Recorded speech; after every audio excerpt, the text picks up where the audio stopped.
Welcome. Once again, as continuing with our reading of Dracula, and we are picking up with Chapter 4. Okay? Alright. Chapter 4. Jonathan Harker's journal continued. I awoke in my own bed. If it be that I had not dreamt, the Count must have carried me here. I tried to satisfy myself on the subject, but could not arrive at any unquestionable result. To be sure, there were certain small evidences, such as that my clothes were folded and laid in a manner by which was not my habit. My watch was still unwound, and I am rigorously accustomed to wind it the last thing before going to bed, and many such details. But these things are no proof, for they have been evidences that my mind was not as usual, and for some cause or another, I had certainly been much upset. I must watch for proof. Of one thing I am glad. If it was that the Count carried me here and undressed me, he must have been hurried in his tasks, for my pockets are intact. I'm sure this diary would have been a mystery to him, which he would not have brooked. He would have taken or destroyed it, as I look round this room. Although it has been to me so full of fear, it is now a sort of sanctuary, for nothing can be more dreadful than those awful women who are waiting to suck my blood. The 18th of May. I have been down to look at that room again in daylight, for I must know the truth. When I got to the door at the top of the stairs, I found it closed. It had been so forcibly driven against the jamb that part of the woodwork was splintered. I could see that the bolt of the lock had not been shot, but the door is fastened from the inside. I fear it was no dream, and must act on this surmise. The 19th of May. I'm surely in the toils. Last night the Count had asked me in the suavest tones to write 3 letters. One saying that my work was nearly done, and that I should start for home within a few days. Another that I was starting on the next morning from the letter, and the third that I had left the castle and arrived at Bistritz. I would fain have rebelled, but felt that in the present state of things it would be madness to quarrel openly with the Count, whilst I'm so absolutely in his power. And to refuse would be to excite his suspicion and to arouse his anger. He knows that I know too much, and that I must not live, lest I be dangerous to him. My only chance is to prolong my opportunities. Something may occur which will give me a chance to escape. I saw in his eyes something of that gathering wrath which was manifest when he hurled that fair woman from him. He explained to me that posts were few and uncertain, and that my writing now would ensure ease of mind to my friends. And he assured me with so much impressiveness that he would countermand the latter letters, which would be held over at Bistritz until due time, in case chance would admit of my prolonging my stay. But to oppose him would have been to create new suspicion. I therefore pretended to fall in with his views, and asked him what dates I should put on the letters. He calculated a minute, and then... The first should be June 12th, the second, 19th, and the third, the 29th.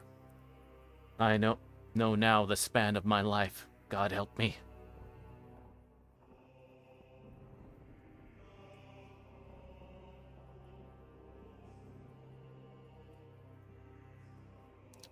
The 28th of May. There was a chance of escape, or at any rate of being able to send word home. A band of Johnny have come to the castle and are encamped in the courtyard. These are gypsies. I have notes of them in my book. They're peculiar to this part of the world, although I lie to the ordinary gypsies all world over. There are thousands of them in Hungary and Transylvania, who are almost outside all law. They attach themselves as a rule to some great noble or boyar, and call themselves by his name. They are fearless and without religion, save superstition, and they talk only in their own varieties of the Romani tongue. I shall write some letters home, and shall try to get them to have them posted. I've already spoken to them through my window to begin acquaintanceship. They took their hats off and made obeisance and many signs, which, however, I could not understand any more than I could have spoken their language. I have written the letters. Mina's is in shorthand, and I simply ask Mr. Hawkins to communicate with her. To her I have explained my situation, Without the horrors that which I may only surmise, it would shock and frighten her to death were I to expose my heart to her. Should the letters not carry, then the Count shall not yet know my secret or the extent of my knowledge. I have given the letters. I threw them through the bar of my window at the gold piece, and made what signs I could to have them posted. The man who took them pressed them to his heart and bowed, and then put them in his cap. I could do no more. I stole back to the study and began to read. As the Count did not come in, I have written here. Second.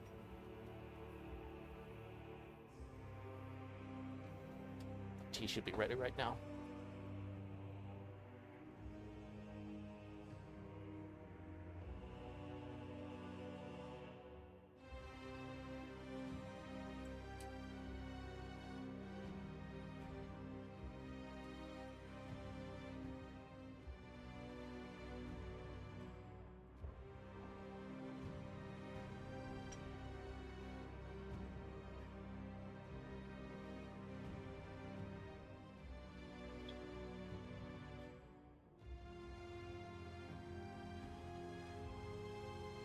The Count has come.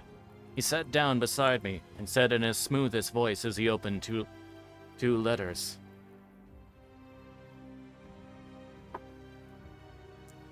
This is Johnny has given me these, of which, though I know not whence they come, I shall, of course, take care. See? He must have looked at it. One is from you, and to my friend Peter Hawkins, the other. Here he caught sight of the strange symbols as he opened the envelope. The dark look came into his face, and his eyes blazed wickedly. The other is a vile thing, an outrage upon friendship and hospitality. It is not signed, well, so it cannot matter to us. And he calmly held letter and envelope in the flame of the lamp till they were consumed. Then he went on, the letter to Hawkins. That I shall of course send on, since it is yours. Your letters are sacred to me. You pardon my friend, that I did break the seal. Will you not cover it again? He held out the letter to me, with a courteous bow handed me a clean envelope. I could only redirect it and hand it to him in silence. When he went out of the room, I could hear the key turn softly. A minute later, I went over and tried it, and the door was locked. When an hour or two after, the Count came quietly into the room. His coming awakened me, for I had gone to sleep on the sofa. He was very courteous and very cheering in his manner, and seeing that I had been sleeping, he said, So, my friend, you are tired. Get to bed. There is the surest rest. I may have not the pleasure of talk tonight, since there are many labors to me. But you will sleep, I pray. I passed to my doom and went to bed. I passed to my room and went to bed, and to strange to say, sleep without dreaming. Despair has its own calms.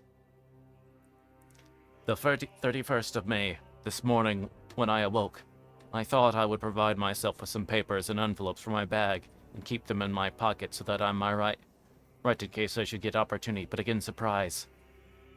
Again a shock. Every scrap of paper was gone, and with it all my notes, my memoranda, relating to railways and travel, my letter of credit, in fact all that might be useful to me were I once outside the castle. I sat and pondered a while, and then some thought occurred to me, and I made search of my portmanteau and in the wardrobe where I placed my clothes. The suit in which I had traveled was gone, and also my overcoat and rug. I could find no trace of them anywhere. This looked like some new scheme of villainy. 17th of June. This morning, as I was sitting on the edge of my bed, cudgeling my brains, I heard without a crackling of whips and pounding and scraping of horses'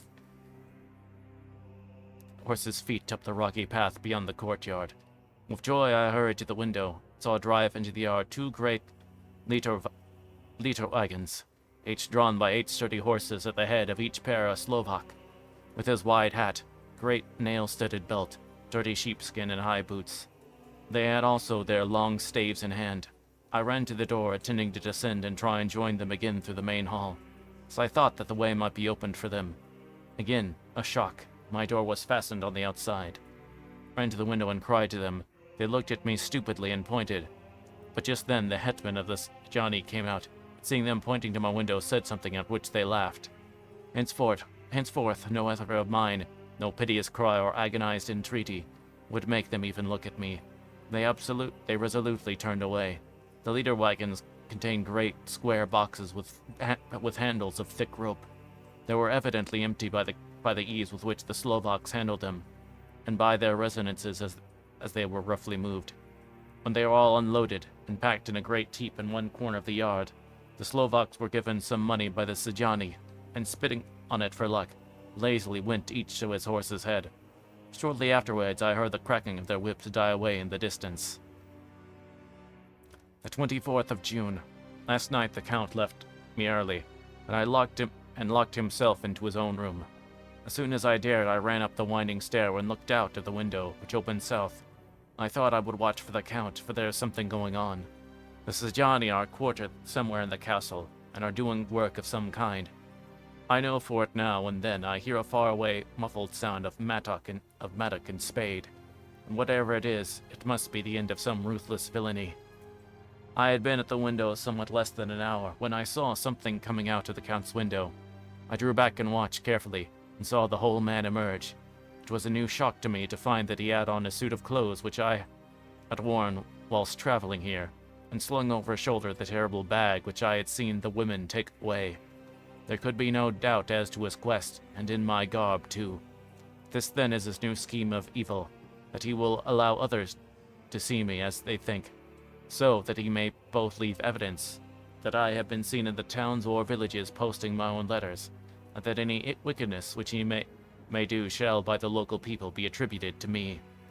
It makes me rage to think this can go on, and whilst I'm shut up here, a veritable prisoner, without that protection of the law which is even a criminal's right and consolation. I thought I would watch for the Count's return, and for a long time sat doggedly at the window.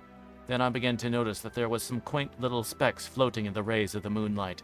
They were like the tiniest grains of dust, and they whirled around and gathered in clusters in a nebulous sort of way. I watched them with a sense of soothing, and with a sort of calm stole over me. I leaned back in the embrasure in a more comfortable position, so that I could enjoy more fully the aerial gamboling. Something made me start up, a low, piteous howling of dogs somewhere far below the valley, which was hidden from my sight. Louder it seemed to ring in my ears, and the floating motes of dust to take new shapes to sound as they danced in the moonlight.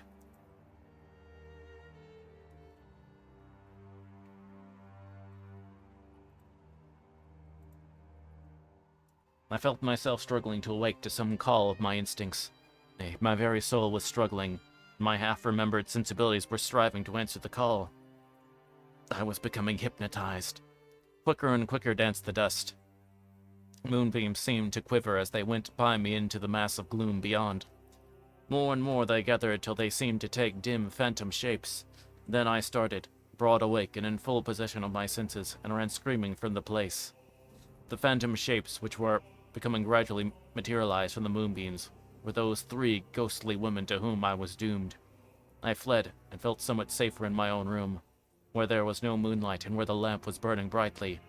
When a couple of hours had passed, I heard something stirring in the Count's room, something like a sharp wail quickly suppressed, and then there was a silence, deep, awful silence, which chilled me. With a beating heart, I tried the door, but I was locked in my prison and could do nothing. I sat down and simply cried. Soon as I heard a sound in the courtyard without, the agonized cry of a woman. I rushed to the door and, throwing it up, peered between the bars. There indeed was a woman with disheveled hair, holding her hands over her heart as one distressed with running. She was leaning against the corner of the gateway. When she saw my face at the window, she threw herself forward, shouting in a voice laden with menace, "Monster! Give me my child!" She threw herself on her knees, raising up her hands, cried the same words in tones which wrung my heart. She tore her hair and beat her breast, and abandoned herself to all the violences of extravagant emotion. Finally, she threw herself forward, and though I could not see her, I could hear the beating of her naked hands against the door. Somewhere high overhead, probably in the tower, I heard the voice of the Count calling in his harsh metallic whisper. His call seemed to be answered from far and wide by the howling of wolves. Before many minutes had passed, a pack of them poured, like a pent-up dam when liberated, through the wide entrance into the courtyard. There was no cry from the woman, and the howling of the wolves was but short. Before long they streamed away singly, licking their lips. I could not pity her, for I knew now what had become of her child, and she was better dead. What shall I do? What can I do? How can I escape from this dreadful thing of night, gloom, and fear?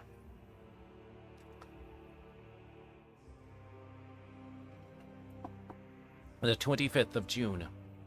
No man knows till he has suffered from the night how sweet and dear to his heart and eye the morning can be. When the sun grew so high this morning that it struck the top of that great gateway opposite my window, the high spot where it touched seemed to me as if the dove from the ark had lighted there. My fear fell from me as if it had been a vaporous garment, which dissolved in the warmth. I must take action of some sort whilst the courage of the day is upon me. Last night, one of my post-dated letters went to post, the first of that fatal series, which is to blot out the very traces of my existence from the earth. Let me not think of it. Action. It has always been at night time that I have been molested or threatened, or in some way in danger or in fear. I have not yet seen the Count in the daylight. Can it be that he sleeps when others wake, that he may be awake whilst they sleep? If only I could get to his room. There is no possible way. The door is always locked. No way for me. Yes, there is a way if one dares to take it. Where his body has gone, why may not another body go? I've seen him myself crawl from his window. Why should not I imitate him and go in by his window? The chances are desperate, but my need is more desperate still. I shall risk it. At the worst, it can only be death, and a man's death is not a calf's, and the dreaded hereafter may still be open to me. God help me in my task. Goodbye, Mina, if I fail. Goodbye, my faithful friend and second father. Goodbye, all, and last of all, Mina. Same day, later. I have made the effort, and God helping me, have come safely back to this room. I must put down every detail in order. I went whilst my courage was fresh straight to the window on the south side, and once got outside on this side. The stones are big and roughly cut, and the mortar has by process of time been washed away between them. I took off my boots, and ventured out on the desperate way. I looked down once so as to make sure that a sudden glimpse of the awful depth would not overcome me, but after that, kept my eyes from it. I know pretty well the direction and distance of the Count's window, and made for it as well as I could, have regard to the opportunities available. I did not feel dizzy, I suppose. I was too excited. The time seemed ridiculously short till I found myself standing on the window sill and trying to raise up the sash. I was filled with agitation, however, when I bent down and slid feet foremost in through the window. Then I looked around for the Count, but with surprising gladness made a discovery. The room was empty. It was barely furnished with odd things which seemed to have never been used. The furniture was something the same style as with the other rooms, and was covered with dust. I looked for the key, but it was not in the lock, and I could not find it anywhere. The only thing I found was a great heap of gold in one corner, gold of all kinds, Roman and British, and Austrian and Hungarian, and Greek and Turkish money, covered with a film of dust, as though it had lain long at the ground. None of it that I noticed was less than 300 years old. There was also change and ornaments, some jeweled, but all of them old and stained. At one corner of the room was a heavy door. I tried it, for since I could not find the search of the room or the key of the outer door, which was the main object of my search, I must make further examination, or all my efforts would be in vain. It was open, and led through a stone passage to a circular stairway which went steeply down. I descended, mind carefully where I went, for the steps were dark, being only lit by loopholes in the heavy masonry. At the bottom was a dark, tunnel-like passageway, through which came a deathly, sickly odor, the odor of old earth newly turned. As I went through the passage, the smell grew closer and heavier. At last I pulled open a heavy door which stood ajar, and found myself in an old ruined chapel, which had evidently been used as a graveyard. The roof was broken, and in two places were steps leading to the vaults, but the ground had recently been dug out, and the earth placed in great wooden boxes, manifest those by which had been brought by the Slovaks. There was nobody about, and I made a sure search over every inch of the grounds so as not to lose a chance. I went down even into the vaults, where the dim light struggled, although to do so was a dread to my very soul. In 2 of those I went, but saw nothing except fragments of old coffins and piles of dust. In the 3rd, however, I made a discovery. Then, in one of the great boxes, of which there was 50 in all, on a pile of newly dug earth lay the Count. He was either dead or asleep, I could not say which, for eyes were open and stony, without the glassiness of death, and the cheeks had the warmth of life through all their pallor. The lips were as red as ever, but there was no sign of movement, no pulse, no breath, no beating of the heart. I bent over him and tried to find any sign of life, but in vain. He could not have lain there long, for the earthy smell would have passed away in a few hours. But the side of the box was its cover, pierced with holes here and there. I thought he might have the keys on him. When I went to search, I saw the dead eyes, and in them dead though they were, such a look of hate, though unconscious of me and my presence, that I fled from the place, and leaving the Count's room by the window, crawled up again the castle wall, regaining my room. I threw myself panting upon the bed and tried to think. The 29th of June. Today is the date of my last letter, and the Count has taken steps to prove that it was genuine. For again I saw him leave the castle by the same window, and then in my clothes. As he went down the wall, lizard fashion, I wished I had a gun or some lethal weapon, and I might destroy him. But I fear that no weapon brought along by man's hand would have any effect on him. I dared not wait to see him return, for I feared to see those weird sisters. I came back to the library, and read there till I fell asleep.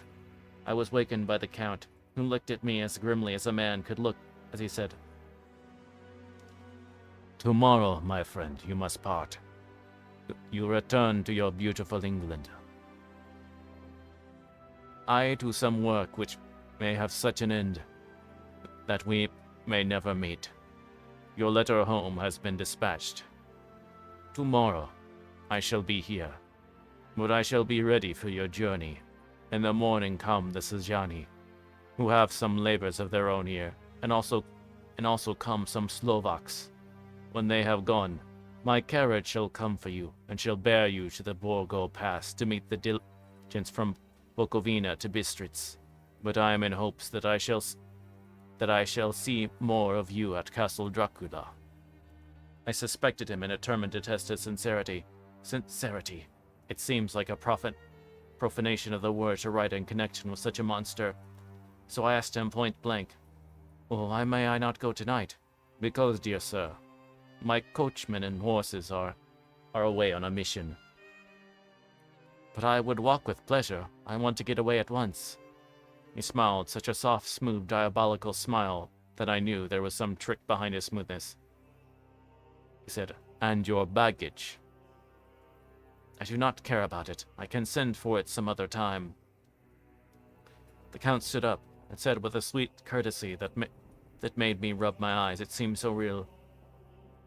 "You English have a saying which is close to my heart, for its spirit is that which rules our boyars. Welcome to coming, speed the parting guest. Come with me, my dear young friend. Not an hour shall you wait in my house against your will, though sad I am at your going, and that you so certainly desire it. Come." With a stately gravity, he with the lamp preceded me down the stairs and along the hallway, suddenly stopped. Hark! Close at hand came the howling of many wolves. It was almost as if the sound sprung up at the rising of his hand, just as the music of a great orchestra seemed to leap under the baton of the conductor. After a pause of a moment, he proceeded in a stately way to the door, drew back the ponderous bolts, unhooked the heavy chain and began to draw open. To my intense astonishment, I saw that it was unlocked. Suspiciously, I looked all around, but could see no key of any kind. As the door began to open, the howling of the wolves without grew louder and angrier, their red jaws with champing teeth, and their blunt clawed feet as they leaped, came in through the opening door. I knew that to struggle at the moment against the Count was useless. With such allies as these at his command, I could do nothing. But still the door continued slowly to open, and only the Count's body stood at the gap. Suddenly it struck me that this might be the moment and means of my doom. I was to be given to the wolves, and at my own instigation. There was a diabolical wickedness in the idea, great enough for the Count. As a last chance, I cried out, "Shut the door. I shall wait till morning." I covered my face with my hands to hide my tears of bitter disappointment. One great sweep of his powerful arm, the Count threw the door shut. The great bolts clanged and echoed through the hall as they shot back to their places. In silence, we returned to the library. And after a minute or two, I went to my own room.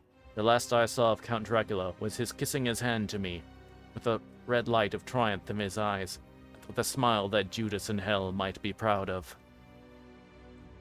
When I was in my room and about to lie down, I thought I heard a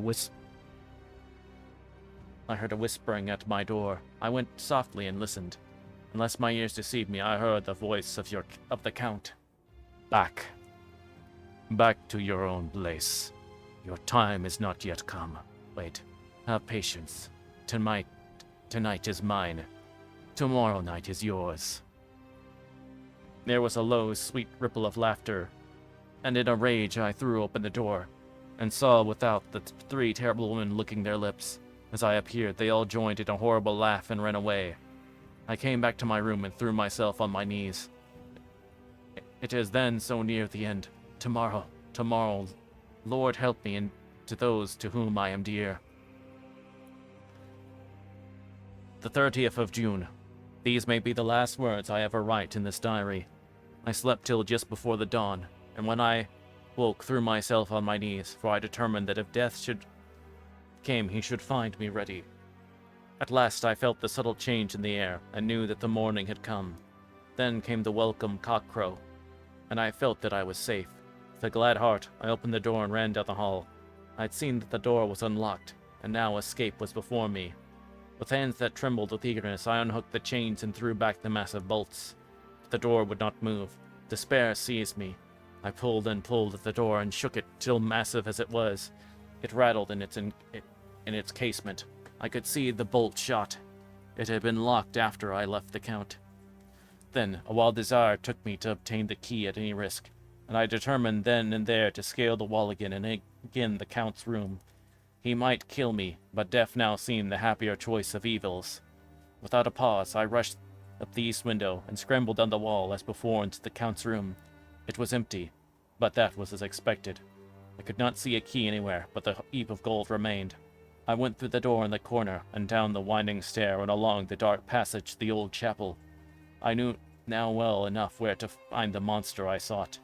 The great box was in the same place, close against the wall, but the lid was laid on it, not fastened down, but with the nails ready in their place to be hammered home. I knew I must reach the body for the key, so I raised the lid and laid it back against the wall. And then I saw something which filled my very soul with horror.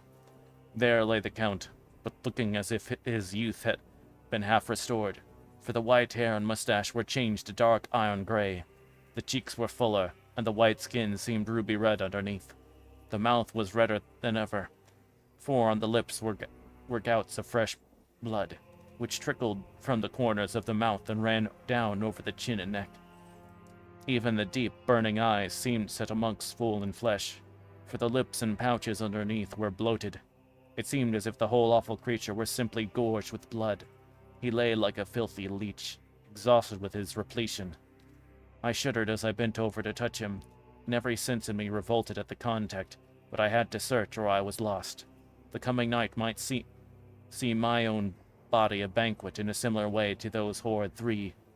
I felt all over the body, but no sign could I find of the key. Then I stopped and looked at the Count. There was a mocking smile on the bloated face which seemed to drive me mad. This was the being I was helping to transfer to London, where, perhaps for centuries to come, he might, amongst its teeming millions, satiate his lust for blood, and create a new and ever-widening circle of semi-demons to batten on the helpless. The very thought drove me mad. A terrible desire came upon me to rid the world of such a monster. There was no lethal weapon at hand, but I seized a shovel, which the workmen had been using to fill the cases, and lifting it high, struck with the edge downward at the hateful face. But as I did so, the head turned, and the eyes fell upon me with all their blaze of basilisk horror. The sight seemed to paralyze me, and the shovel turned in my hand and glanced from the face, merely making a deep gash above the forehead. The shovel fell from my hand across the box. As I pulled away, the flange of the blade caught the edge of the lid, which fell over again, and hid the horrid thing from my sight. The last glimpse I had was of the bloated face, blood-stained and fixed with a grin of malice which would have held its own in the nethermost hell. I thought and thought what would be my next move, but my brain seemed on fire, and I waited with a despairing feeling growing over me. As I waited, I heard in the distance a gypsy song sung by merry voices come closer, and through their song, the rolling of heavy wheels and the cracking of whips. The Sejani and Slovaks of whom the Count had spoken were coming. With a last look around at the box which contained the vile body, I ran from the place in the Count's room, determined to rush out at the moment the door should be opened. With strained ears, I listened and heard downstairs the grinding of the key in the great lock and the falling back of the heavy door. There must have been some other means of entry, or someone had a key for one of the locked doors. Then came the sound of many feet tramping and dying away in some passage which sent up a clanging echo. I turned to run down again towards the vault, where I might find the new entrance. But at that moment there seemed to come a violent puff of wind, and the door to the winding stair blew to with a shock that set the dust from the lintels flying. When I ran to push it open, I found that it was hopelessly fast. I was again a prisoner, and the net of doom was closing around me more closely. As I write, there is in the passage down a sound of many trampling feet and crash of weights being set down heavily. Doubtless the boxes with their freight of earth. There was a sound of hammering. It is the box being nailed down. Now I can fear the heavy feet trampling again along the wall, with many other idle feet coming behind them. The door is shut, the chains rattle. There is a grinding of the key in the lock. I can hear the key withdrawn, that another door opens and shuts. I hear the creaking of lock and bolt. Hark! In the courtyard and down the rocky way, the roll of heavy wheels, the cracking of whips, and the chorus of Sejani as they pass into the distance. I am alone in the castle with these horrible women. Enough. I'm alone in the castle with those horrible women. Mean as a woman, and there is not in common, and they are devils of the pit. I shall not remain alone with them. I shall try to scale the castle wall farther than I have yet attempted. I shall take some of the gold with me, lest I want it later. I may find a way from this dreadful place, and then a way for our home, a way to the quickest and nearest train, away from the cursed spot, from this cursed land, where the devil and his children still walk with earthly feet. At least God's mercy is better than that of those monsters, and the precipice is steep and high. At its foot, a man may sleep as a man. Goodbye, all. Mina.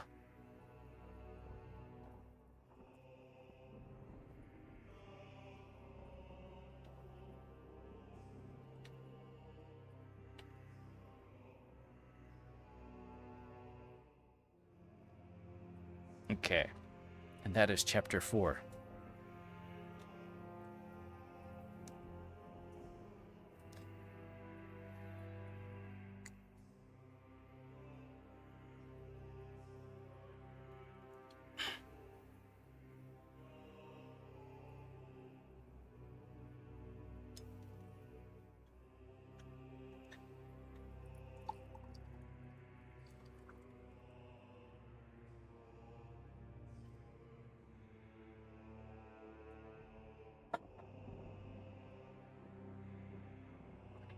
On to chapter 5. This one we change into a different person.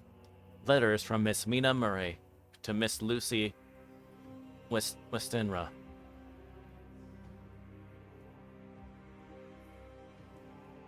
The 9th of May. My dearest Lucy, forgive my long delay in writing, but I have been simply overwhelmed with work. The life of an assistant schoolmistress is something trying. I'm longing to be with you, and by the sea where we can talk together freely and build our castles in the air. I've been working very hard lately because I want to keep up with Jonathan's studies.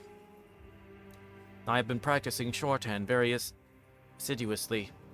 When we are married, I shall be able to be useful to Jonathan, and if I can stenograph well enough, I can take down what he wants to say in this way and write it out for him on the typewriter, at which also I am practicing very hard. He and I sometimes write letters in shorthand, and he is keeping a stenographic journal of his travels abroad. When I am with you, I shall keep a diary in the same way. I don't mean one of those 2 pages of the week with Sunday squeezed in a corner diaries, but a sort of journal which I can write in whenever I feel inclined. I do not suppose there will be much of interest to other people, but it is not intended for them. I may show it to Jonathan some day if there is in it anything worth sharing, but it is really an exercise book. I shall try to do what I see lady journalists do, interviewing and writing descriptions and trying to remember conversations. I am told that with a little practice, one can remember all that goes on, or that one hears said during the day. However, we shall see. I will tell you of my little plans when we meet. I just had a few hurried lines from Jonathan from Transylvania. He is well, and will be returning in about a week. I'm longing to hear all his news. It must be nice to see strange countries. I wonder if Jonathan and I, shall ever see them together. There was the 10 o'clock bell ringing. Goodbye. Your loving, Mina. Tell me all the news when you write. You've not told me anything for a long time. I heard rumors, and especially of a tall, handsome, curly-haired man.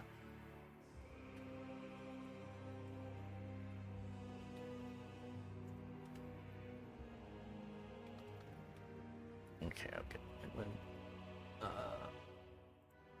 Actually, I better change tracks. Hold on.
Okay, I think that'll work. All right.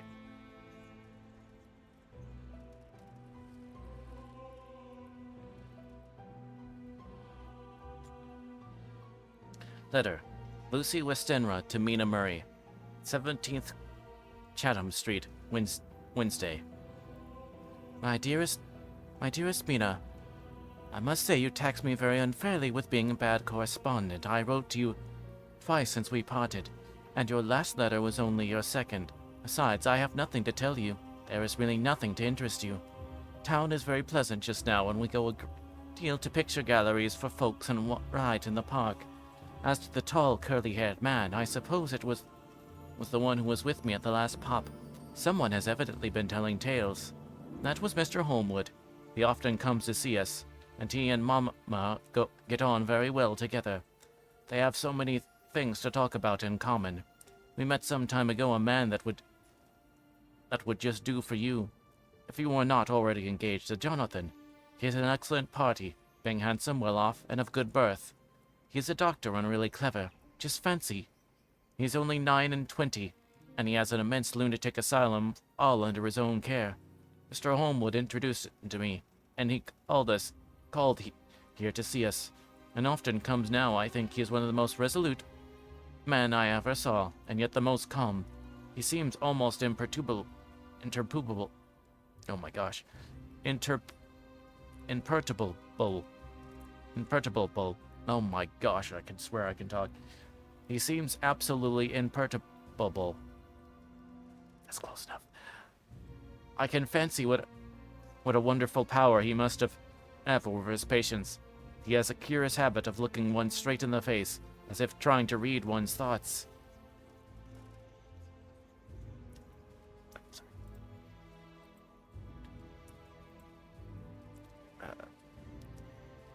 He tries this very much with me, but I flatter myself he has got a tough nut to crack. I know that from my glass. Did you ever try to read your own face? I do, and I can tell you it is not a bad study.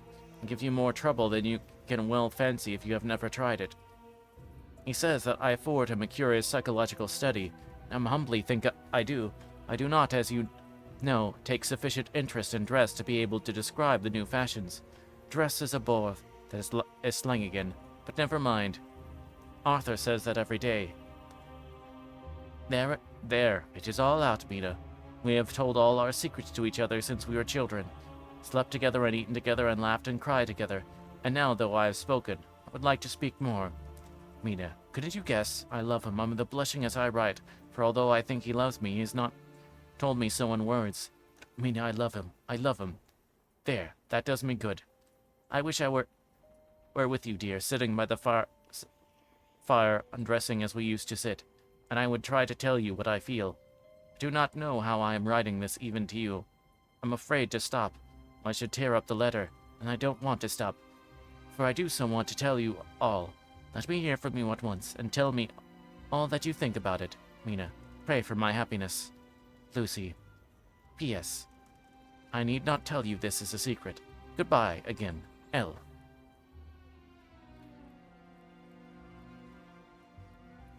Letter.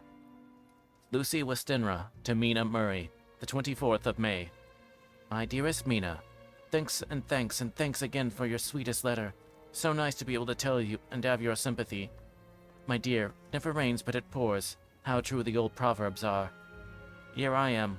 We shall be 20 in September, and yet I never had a proposal till today. Not a real proposal, and today I had 3. Just fancy. 3 proposals in one day. Isn't it awful? I feel sorry, really and truly sorry for 2 of the poor fellows. Mina, and I'm so happy that I know what to do with myself. And 3 proposals.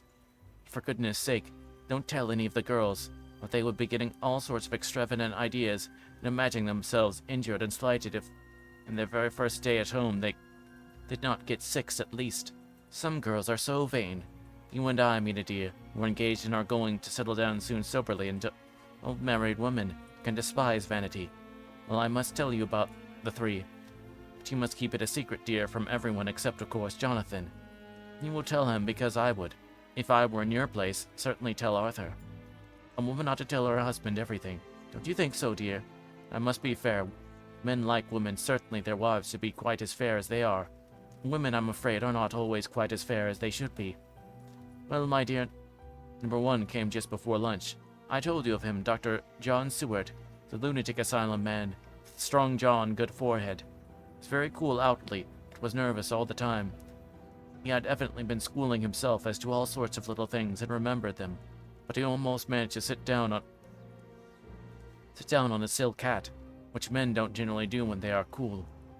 And then when he wanted to appear at ease, he kept playing with the lancet in a way that made me nearly scream. He spoke to me, Mina, very straightforwardly. He told me how dear I was to him, though he had known me so little, and that his life would be with me to help and cheer him. He was going to tell me how unhappy he would be if I did not care for him, but when he saw me cry, he said he was a brute and would not add to my present trouble. Then he broke off and asked if I could love him in time. I shook my head. His hands trembled, and then with some hesitation, he asked me if I cared already for anyone else. He put it very nicely, saying that he did not want to wring my confidence from me, and only to know because if a woman's heart was free, a man might hope. And then Mina felt a sort of duty to tell him that there was someone. I only told him that much, and then he stood up and he looked very strong and very grave as he put my hands in his and said he hoped I would be happy, and if I ever wanted a friend, I must count him one of my best. Mina dear, I can't help crying, and you must excuse this letter being all blotted. Being proposed to is all very nice and all that sort of thing, but it isn't at all a happy thing when you see a poor fellow whom you know loves you honestly going away and looking all broken-hearted. And to know that, no matter what he may say at the moment, you are passing out of his life. My dear, I must stop here at present. I feel so miserable, though I'm so happy. Evening. Arthur has just gone, and I felt in better spirits than when I left, so I can go on telling you about the day. Well, my dear, number 2 came after lunch. Such a nice fellow, an American from Texas. Looks so young and so fresh that it seems almost impossible that he has been in so many places and has such adventures. I sympathized with poor Desdemona when he had such a stream poured over in her fear. When she had such a stream poured over in her ear. I suppose that we women are such cowards that we think a man will save us from fears and we marry him. I know now what I would do if ever I were a man and wanted to make a girl love me. No, I don't, for yet there was Mr. Morris telling us his stories, and Arthur never told any, and yet, dear, I was perhaps somewhat previous. Mr. Quincy P. Morris found me alone. Seems that a man always did find a girl alone. No, he doesn't, for Arthur tried twice to make a chance, and I helping him all I could. I'm not ashamed to say it now. I must tell you beforehand that Mr. Morris doesn't always speak slang, that is to say. He never does so to strangers before them, for he is rather well educated and has exquisite manners, but he found out that it amused him to hear me talk American slang, and whenever I was present, and there was no one to be shocked, he said such funny things. Afraid, my dear, he has to invent it all, for it fits exactly into whatever else he has to say. But this is a way slang has. I do not know myself if I shall ever speak slang. I do not know if Arthur likes it, as I have never heard him use any as yet. Mr. Morris set me down, looked as happy and jolly as could, but I could see all the same he was very nervous. He took my hand in his and said ever so sweetly, "Miss Lucy, I know I ain't good enough to regulate the fixin' of your little shoes, but I guess if you wait till you find a man that is, you will go join them 7 young women with the lamps when you quit. Won't you just hitch up alongside me and let us go down the long road together, driving in double harness?" Well, he did look so good-humored and so jolly that it didn't seem half so hard to refuse him as it did poor Dr. Seward. So I said as lightly as I could that I did not know anything of hitching, and that I wasn't broken to harness it yet. Then he said that he had spoken in a light manner, and he hoped that if he had made a mistake in doing so on so grave, so momentous an occasion for him, I would forgive him. He really did look serious when he was saying it. Couldn't help feeling a sort of exultation that he was number 2 in one day. And then, my dear, before I could say a word, he began pouring out a perfect torrent of love-making, laying his very heart and soul at my feet. He looked so earnest over it all that I shall never think that a man may be playful always and never earnest, because he is merry at times. I suppose he saw something in my face which checked him, for suddenly stopped and said with a sort of manly fervor that I could have loved him if I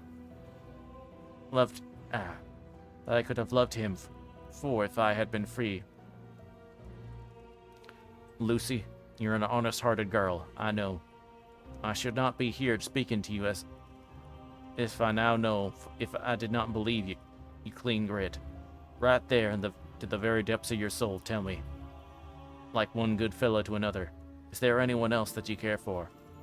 And if there is, I'll never trouble you a hair's breadth again. But will it be, if you'll let me, a very faithful friend? My dear Meetna, why are men so noble when we women are so little worthy of them? Here I was almost making fun of his grave-hearted true gentleman. Burst into tears, I'm afraid, my dear. You'll think this is a very sloppy letter in more ways than one. I really felt very badly. Why can't they let a girl marry 3 men, or as many as want her, and save all this trouble? But this is heresy, and I must not say it. I'm glad to say that, although I was crying, I was able to look into Mr. Morse's brave eyes, and I told him straight. Yes, there was someone I love, and though he has not told me yet that he even loves me, I was right to speak to him frankly, for a light came into his face, and he put out both his hands and took mine. I think I put them in his and said, "That's my brave girl. It's better worth being late for a chance of winning you than being in time for any other girl in the world. Don't cry, my dear. If it's for me, I'm a hard nut to crack, and I take it standing up. If that other fellow doesn't know his happiness, well, he better look for it soon, or he'll have to deal with me, little girl. Your honesty and pluck have made me a friend, and that's rarer than a lover. It's more selfish anyhow. My dear, I'm going to have a pretty lonely walk between this and Kingdom Come. Won't you give me one kiss? It'll be something to keep off the darkness now and then. You can, if you like, for that other good fellow, or you could not love him, hasn't spoken yet. That quite won me, Mina, for it was brave and sweet of him, noble too, to a rival, wasn't it? And he so said, so I leant over and kissed him. He stood up with my 2 hands in his, and as he looked down into my face, afraid I was blushing very much, he said, "Little girl, I hold your hand, and you've kissed me. If these things don't make us friends, nothing ever will. Thank you for your sweet honesty to me, and goodbye." He wrung my hand, and taking up his hat, went straight out of the room without looking back, without a tear or a quiver or a pause, and I'm crying like a baby. Why must a man like that be made unhappy, when there are lots of girls who would worship the very ground he trod on? I know I would if I were free, only I don't want to be free. Dear, this quite upset me, and I feel I cannot write of happiness just at once. Telling you of it, I don't wish to tell number 3 until it can be all happy. Ever your loving, Lucy.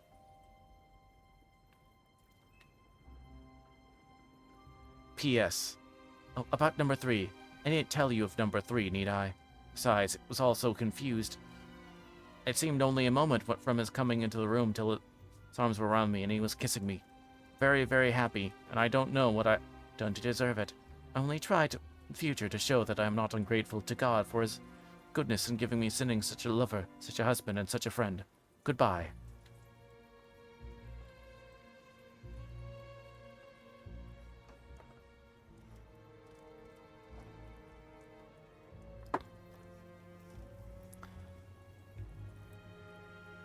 Dr. Seward's diary, kept in phonograph. 25th of May. Ebb tide and appetite today. Cannot eat, cannot rest. So diary instead.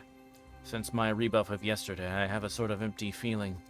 Nothing in the world seems of sufficient importance to be worth doing.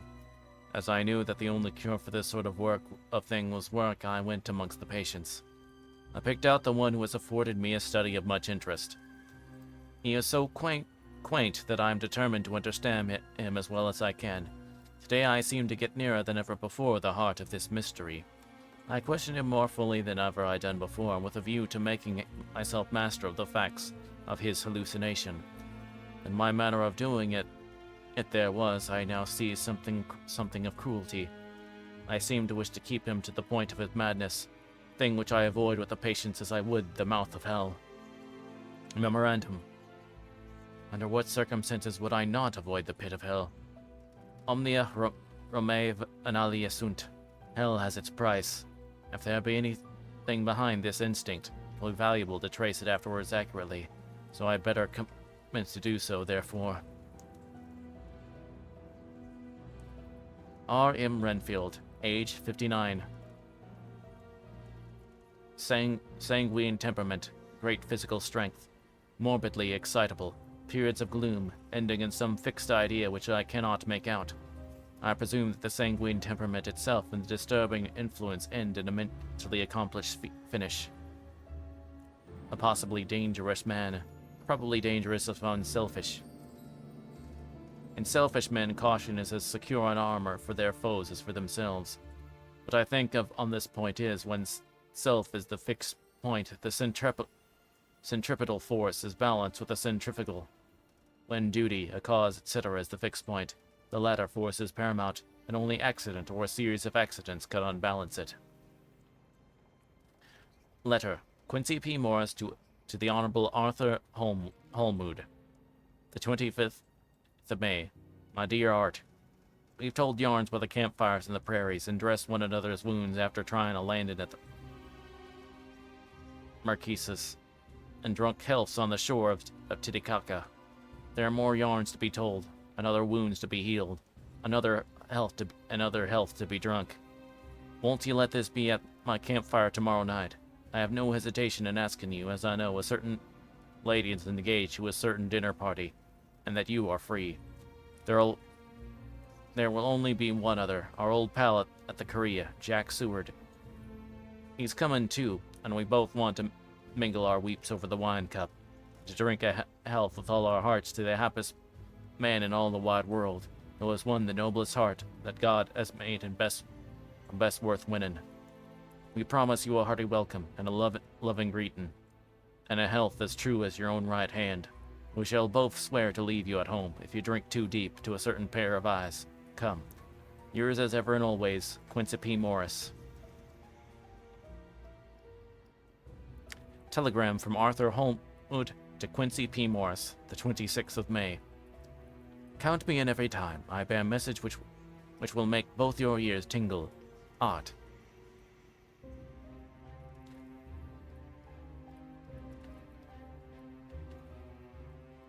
That is chapter 5.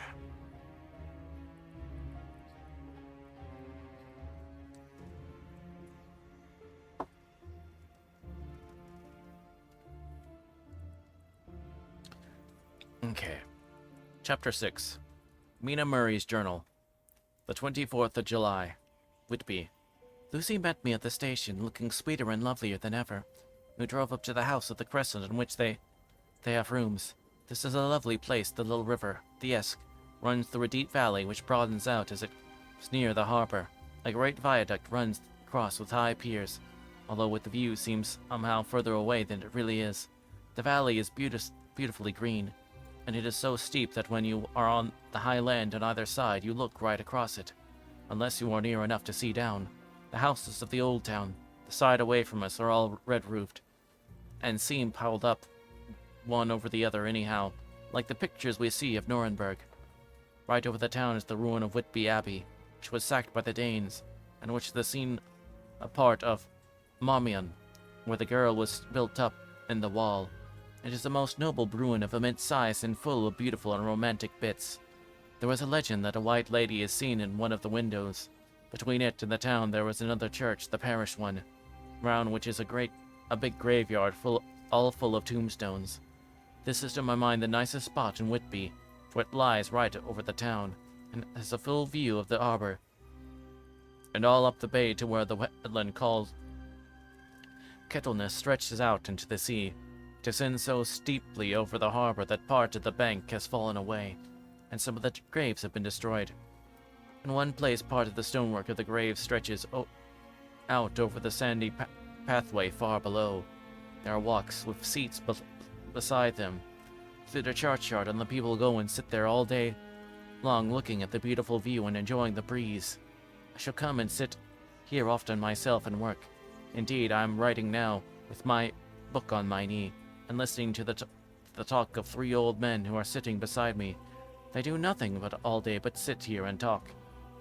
The harbor lies below me, width on the far side of one long granite wall stretching out into the sea, with a curve outwards at the end of it, in the middle of which is a lighthouse. A heavy seawall runs along the outside of it. On the near side, the seawall makes an elbow crooked inversely, and its end too has a lighthouse. Between the 2 piers there is a narrow opening into the harbor, which then suddenly widens. It is nice at high water, but when the tide is out it shoals away to nothing, and there is merely the stream of the Esk, running between banks of sand, with rocks here and there. Outside the harbor on the side there rises for about half a mile a great reef, the sharp of which runs straight out from behind the south lighthouse. At the end of it is a buoy with a bell, which swings in bad weather, and sends in a mournful sound to the wind. They have a legend here that when a ship is lost, its bells are heard out at sea. I must ask the old man about it. He is coming this way. He is a funny old man. He must be awfully old, for his face is gnarled and twisted like the bark of a tree. He tells me that he is nearly 100, and that he was a sailor in the Greenland fishing fleet when Waterloo was fought. He is, I'm afraid, a very skeptical person. When I asked him about the bells at sea and the white lady at the abbey, he said very brusquely, "I wouldn't miss about them, miss. Them things be all wore out. Mind, I don't say that they never was, but I do say that there wasn't in my time. It'd be all very well for comers and trippers and like, not for a nice young lady like you. them feet folks from York and Leeds that be always eating cured herring and drinking tea and looking out to buy a cheap jet would creed out. I wonder myself who would be bothered telling lies to them. Even the newspapers, which is full of fool talk. I thought he would be a good person to learn interesting things from, so I asked him if he would mind telling me something about the whale fishing at the old days. He was just settling himself to begin when the clock struck 6, whereon he labored to get up and said, I must gang again home now, miss. My granddaughter doesn't like to be kept waiting when the tea is ready. It takes me time to cramp going degrees. There'll be a many of 'em, miss. I like belly timber sairly by the clock. He hobbled away, and I could see him hurrying as well as he could down the steps. Steps are a great feature on the place. They lead from the town to the church. There are hundreds of them. I do not know how many, and they wind up in a delicate curve. The slope is so gentle that a horse could easily walk up and down them. I think they must originally have had something to do with the abbey. I shall go home too. Lucy went out visiting with her mother, and as they were only duty calls, I did not go. The 1st of August. I came up here an hour ago with Lucy, and we had a most interesting talk with my old friend, the 2 others who always come and join him. He is evidently the Sir Oracle of them, and I think he must have been in his time a most dictatorial person. He will not admit anything and down-faces everybody. If he can't out-argue with them, he bullies them, and then takes their silence for agreement with his views. Lucy is looking sweetly pretty in her white lawn frock. She has got a beautiful color since she has been here. I noticed that the old man did not lose any time in coming and sitting near her when we sat down. She is so sweet with old people. I think they all fell in love with her on the spot. Even my old man succumbed and did not contradict her, but gave me double share instead. I got him on the subject of the legends. He went off at once into a sort of sermon. I tried to remember and put it down. It'll be all fool talk, lock, stock, and barrel. That's what it'll be, and naught else. These barns and wafts, and ghosts and bar easts and bugles and all of them is only fit to set barns and dizzy women a-beldrin. They be naught but our babes. Now when all grims and signs and warnings be all invented by parsons and ilsome burk bodies, railway touters to skeer us the scunner hoffins, and to get folks to do something that I don't other inclined to. It makes me arful to think of them. Why, it's them that not content with printing lies on paper and preaching them out of pulpits, does want to be cutting them on tombstones. Look here all round if you and what art you? All them stains holding up their heads as well as they can out of their pride as they can't, simply tumbling down with the weight of the lies wrote on them. Here lies the body of sacred to the memory wrote on all of them. Yea and high, and ain't no bodies at all, and the memories of them been carried a pinch of snuff about, much less sacred. Lies of them, nothing but lies of one kind or another. My gog, well, it'll be a scornment of the day of judgment, when they come tumbling up in their diff sarks, all goop together, and trying to drag their tombstones with them to prove how good they was. Some of them trampling and deathering, with their hands dim-duddled as slippering from lying in the sea. They can't even keep their grip of them. I could see from the old fellow's self-satisfied air and the way in which he looked around for the approval of his cronies that he was showing off, so I put in a word to keep them going. Mr. Swales, you can't be serious. Surely these tombstones are not all wrong. Yablins, they be a poor few not wrong, saving where they make the people too good, for there to be folk that do think a bumble be like the sea. If only it be their own, the whole thing nice. Now look you here. You come here a stranger as you see this Kirkgarth. I nodded, for I thought it better was sent, although I did not quite understand his dialect. I knew it had something to do with the church. He went on, and you said all those seems to be boon folk that be hap dearest Snorder Snog. I sent again. That be just where the lie comes in. Why, there be scores of these. He bets that we tomb as old doins buckabucks on Friday night. He nudged one of his companions and they all laughed. And my gog, how could they be otherwise? Look at that one. It's after the Bear Bank. Read it. I went over and read. Edward Spacely, master mariner murdered by pirates off the coast of the Andes, April 1854, age 30. When I came back, Mr. Swales went on.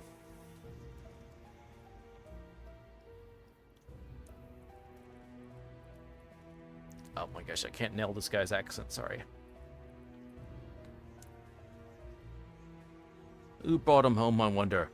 To help him. Murdered off the coast of Andres. And you consecrated his body lay under? Well, I could name you a dozen whose bones in the Greenyard seas above, he pointed northwards, or where the currents may have drifted them. There be the stains around you. You can, with your young eyes, read the smallest print of lies from this. Mine with Lowry. I knew his father, lost in the lively off Greenland and 20, or the Andrew Woodhouse, drowned in the same seas in 1777, or John Paxton drowned off Cape Farewell a year later, or old John Rollins, whose grandfather sailed up with him, drowned in the Gulf of Finland in 50. Do you think that all these men will have to make a rush to Whitby when the trumpet sounds? I have my anthems about it. I tell you that when they got here, they'd be jambling and jostling one another that way. Let it be like a fight on the ice in the old days, when we'd be at one another from daylight to dark, and trying to tie up our cuts by the Aurora Borealis. This was evidently local pleasantry, for the old man crackled over it, and his cronies joined in with gusto. But, I said, surely you're not quite correct, for you start on the assumption that all the poor people or their spirits will have to take their tombstones with them on the Day of Judgment. Do you think that will really be necessary? Well, what else be they tombstones for? Answer me that, miss. To please their relatives, I suppose. To please their relatives, you suppose? This he said with intense scorn. How will it please your relatives know that lies is wrote over 'em, and that everybody in the place knows they be lies? He pointed on a stone at our feet, which had been laid out down as a slab, on which the seat was rested, close to the edge of the cliff. Read the lies on that rough stone. The letters were upside down from where I sat, but Lucy was more opposite them. She limped over and read, Sacred to the memory of George Cannon, who died in the hope of our glorious resurrection on July 29th, 1873. Following from the rocks at Kettleness. This tomb is erected by his sorrowing mother to her dearly beloved son. He was the only son of his mother, and she was a widow. Really, Mr. Ellis, I don't see anything very funny in that. She spoke her comment very gravely and somewhat severely. You don't see not funny, but that's because you don't gone the sorrowing mother as a hellcat that hated him because he was a crooked. A regular lamenter he was. Hated her so that he committed suicide in order that she might get an insurance she put on his life. He blew nigh the top of his head off with an old musket that he had for scaring crows with. Torn't it for crows then, brought the clegs and dorps to him. That's the way he fell off the rocks, and so is the hopes of a glorious resurrection. I've heard him say myself that he'd hope he'd go to hell, for his mother was so pious that she'd be sure to go to heaven, and he didn't want to ell where she was. Now ain't that stinging at any rate, he hammered with his stick as he spoke, a pack of lies, and it won't make Gabriel kickle when Gordy comes panting out at the grease with a tombstone balanced on his hump, and has to be took as evidence. I did not know what to say, but Lucy turned the conversation as she said, rising up, Oh, why did you tell me this? It's my favorite seat. I cannot leave it, and now I must go on sitting over the grave of a suicide. That won't harm him, you pity. Won't make poor Gertie glansome to have so trim a lass sitting on his lap. That won't hurt ye. Life sat here off and on for 29 years, as it hasn't done me no harm. Don't you fash about them as lies under ye. Well, that doesn't lie there either. It'll be time for you to be getting scarred when you see the tombstones are all run away with it. The place is bare as stubble field. There's the clock. I must gang. My service to ye, ladies. And off he hobbled. Lucy, as I sat a while. Oh my gosh, I have to reset. Blah. Blah.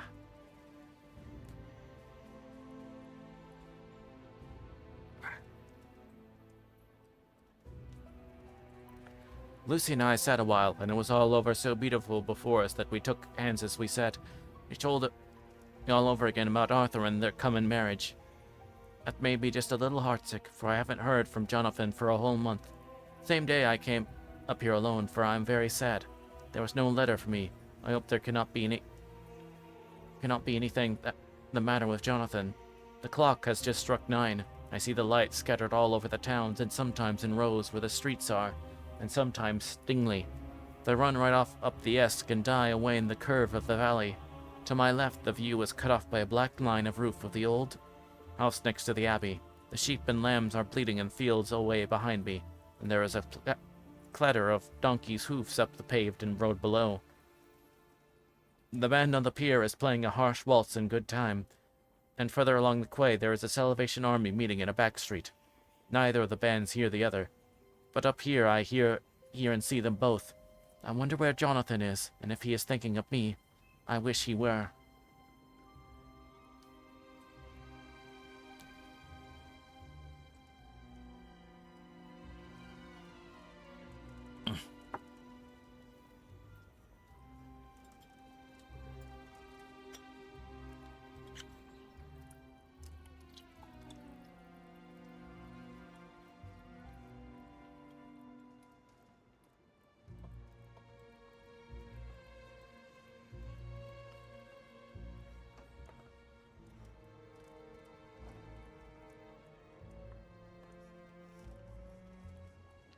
Sorry, that guy's accent was so rough.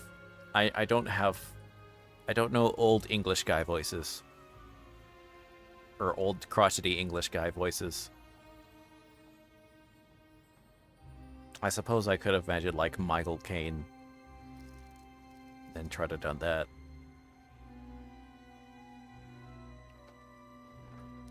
Starting to hear Irish.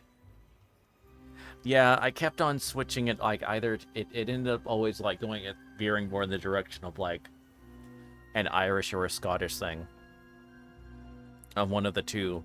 When I started to go, wait, it's going somewhat Scottish. I try to, okay, go down, then it would go back to being Irish, then I was like, oh, gosh, okay, no, wait, no, we're going Irish.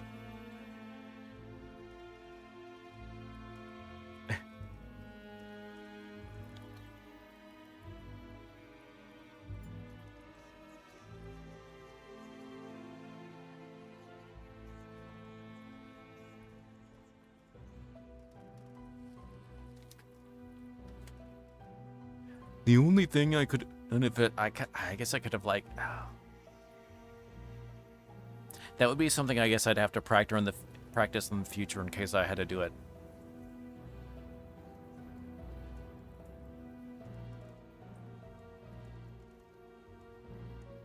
I guess I could have shot for Cockney and that would have been close enough.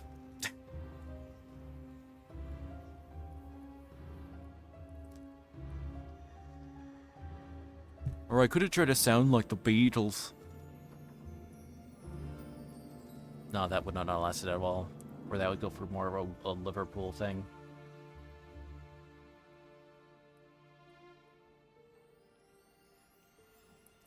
Okay. Anyway, move. Let's see.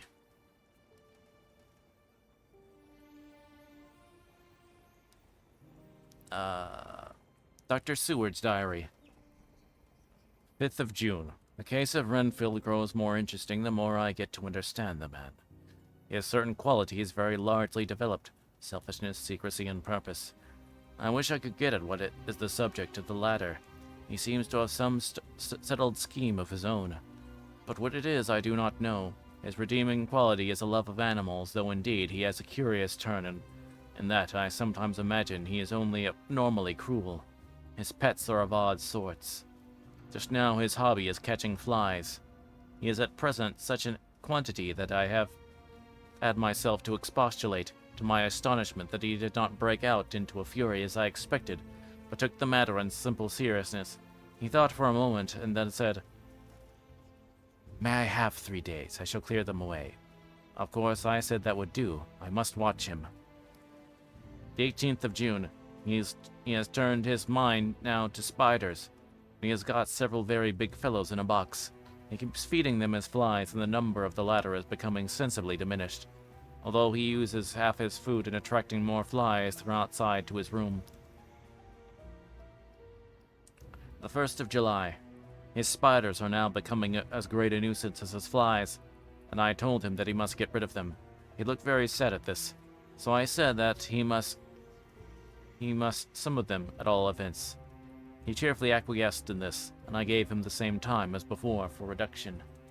He disgusted me much while with him, for when a horrid blowfly loaded with some carrion food buzzed into the room, he caught it, held it exultantly for a few minutes between his finger and thumb, for I knew what he was going to do with it, put it in his mouth and ate it.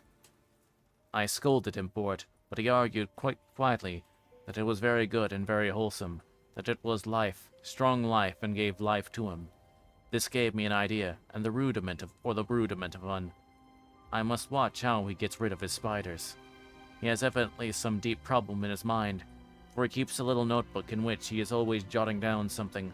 Whole pages of it are filled with masses of figures, generally single numbers adding up in batches, and then totals added in batches again, as though he were focusing some account, as the auditors put it. The 8th of July. There was a method in his madness. The rudimentary idea in my mind is growing. It will be a whole idea soon, then a unconscious celebration. You will have to give the wall to your conscious brother. I kept away from my friend for a few days so that I might notice if there was any change. Things remain as they were, except that he has parted with some of his friends and got a new one. He has managed to get a sparrow, and he has already partially tamed it. His means of taming it is simple. Already the spiders have diminished. Those that do remain, however, are well fed, for he still brings in flies by tempting them with his food. The 19th of July. We are progressing. My friend has now a whole colony of sparrows, and his flies and spiders are almost obliterated. When I came in, he ran to me, said he wanted to ask me a very great favor, and as he spoke, he fawned on me like a dog. I asked him what it was, and he said with a sort of rapture in his voice and bearing, "A kitten, a nice, sleek, playful kitten that I can play with, and teach and feed and feed and feed." I was not unprepared for this request, for I had noticed how his pets went on increasing in size and vivacity, but I did not care that his pretty family of tame sparrows should be wiped out in the same manner as the flies and spiders. So I said I would see about it, and asked him if he would not rather have a cat than a kitten. His eagerness betrayed him as he answered, "Yes, I would like a cat. I only ask for a kitten lest you would refuse me a cat." "No one would refuse me a kitten, would they?" I shook my head and said that at present I feared it would not be possible, but that I would see about it. His face fell, and I could see a warning of danger in it. There was a sudden fierce, sidelong look which meant killing. The man is an undeveloped homicidal maniac. I shall test him with his present craving and see how much it will work out. Then I shall know more. 10 p.m. I visited him again and found him sitting in a corner, brooding. When I came in, he threw himself on his knees before me and implored me to let him have a cat, that his salvation depended upon it. I was firm, however, and told him that he could not have it, whereupon he went without a word, and sat down gnawing his fingers in the corner where I found him. I shall see him in the morning early. The 20th of July. Visited Renfield very early, before a tenant went his rounds, found him up and humming a tune. He was spreading out his sugar, which he had saved, in the window, and was beginning his fly-catching again, and beginning it cheerfully and with a good grace. I looked around for his birds, and not seeing them, asked him where they were. He replied, turning round, that they had all flown away. There were a few feathers about the room, and on his pillow a drop of blood. I said nothing, but went and told the keeper to report to me if there was anything odd about him during the day.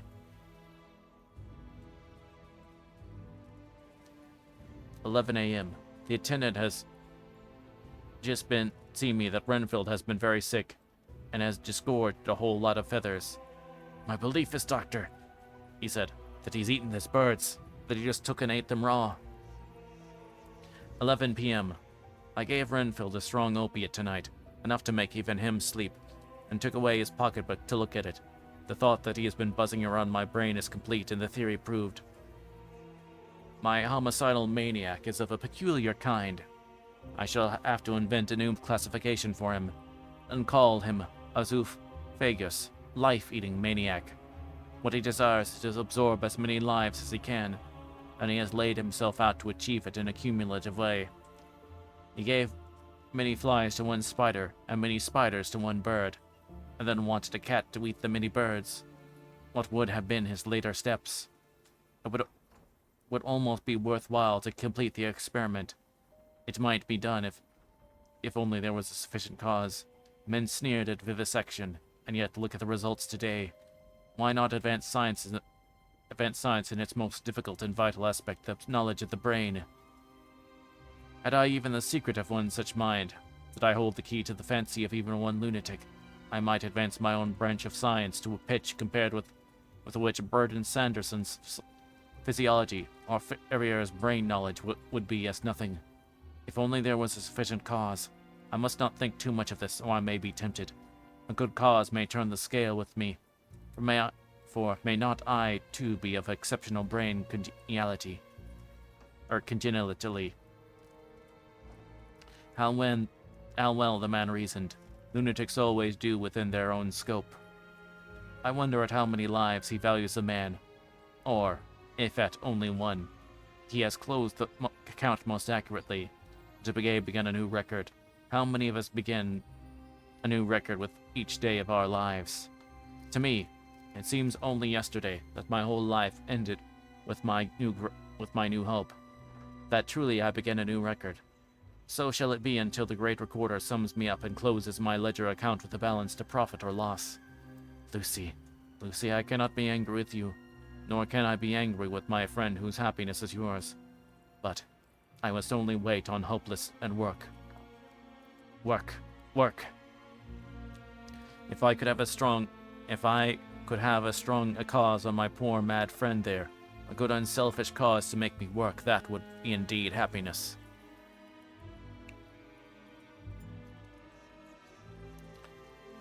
Mina Murray's journal. I'm 26th of July. I'm anxious, and it soothes me to express myself here. It's like whispering to oneself and listening at the same time. And there is also something about the shorthand symbols that makes it different from writing. I'm unhappy about Lucy and about Jonathan. I had not heard from Jonathan for some time. Very concerned, but yesterday, as dear Mr. Hawkins, who is always so kind, sent me a letter from him. I had written asking him if he had heard, and he said the enclosed he had just received. It is only a line dated from Castle Dracula, and he says that he is starting for home. That is not like Jonathan. I do not understand it, and it makes me uneasy. Then too Lucy, though she is so well, has lately taken to her old habit of walking in her sleep. Her mother has spoken to me about it, and we have decided that I am to lock the door of our room every night. Mrs. Westenra has got an idea that sleepwalkers always go out on roofs of houses and along the edges of cliffs, and then get suddenly wakened and fall over with a despairing cry that echoes all over the place. Poor dear, she was naturally anxious about Lucy. He tells me that her husband, Lucy's father, had the same habit, that he would get up in the night and dress himself and go out if he were not stopped. Lucy is to be married in the autumn, and she's already planning out her dresses and how her house is to be arranged. I sympathize with her, for I do the same, only Jonathan and I will start in life in a very simple way. Shall have to try to make both ends meet. Mr. Holmwood is with the Honorable Arthur Holmwood, only son of the Lord Godingham.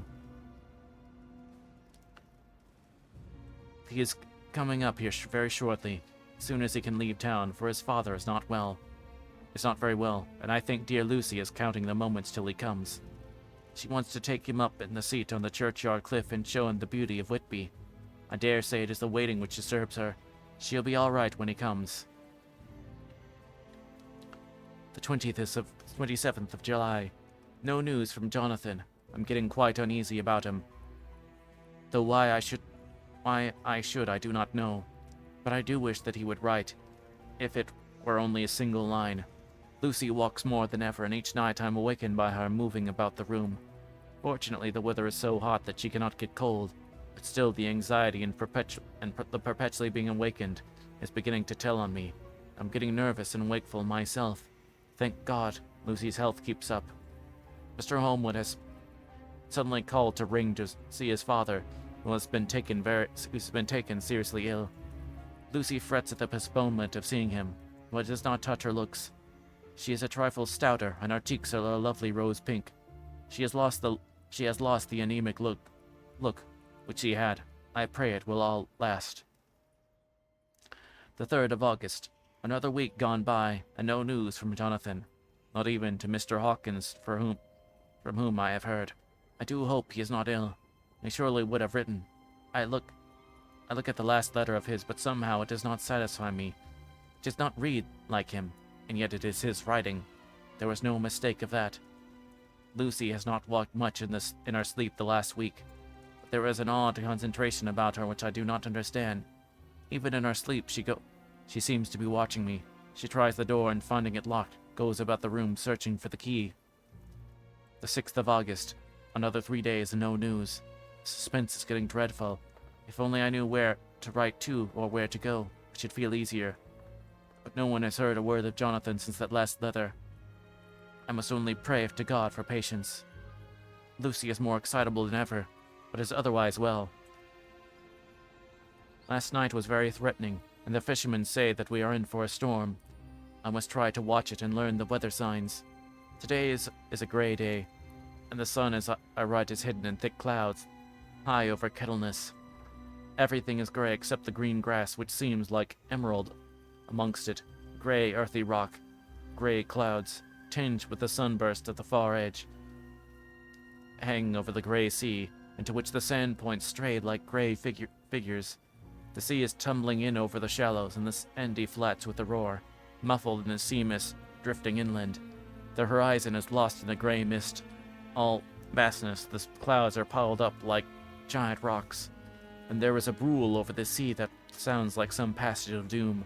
Dark figures are on the beach here and there, sometimes half shrouded in the mist, and seem men like trees walking. The fishing boats are racing for home, and rise and dip in the ground swell as they sweep into the harbor. Bending to the scuppers, here comes old Mr. Swells. He's making straight for me. I can see by the way he lifts his hat that he wants to talk. Ah, crap, this guy again. No, wait.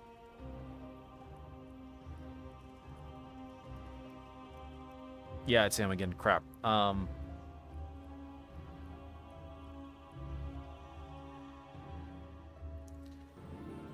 Touched by the change in the poor man. When he sat down beside me, he said in a very gentle, I want to say something to you, miss. I could see he was not at ease. Took his poor old ring-out hand in mine and asked him to speak fully. So he said, leaving his hand in mine, Afraid, my dearie, that I must have shocked you by all the wicked things I've been saying about the dead. And such like for weeks past. I didn't mean 'em. I want you to remember that when I'm gone. We old folks that be baffled 1 foot abate the crow hole don't altogether like to think of it, and we don't want to feel scarred of it. And that's why I took to making light of it, so I cheer up my own heart a bit. But Lord love you, miss, I ain't afraid of dying, not a bit, only I don't want to die if I can help it. My time must be nigh at hand now, for I be old, and 100 years is too much for any man to expect.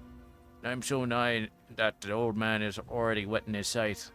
See, I can't get out to the habit of caffing about it all at once. The chaffs will wag as they be used to. Some day soon the angel of death will sound his trumpet for me. But don't you duel and greet, my dearie, for he saw that I was crying. If he should come this very night, I'd not refuse to answer his call, for life be, after all, only a waiting for something else than what we're doing, and death be all that we can rightly depend on.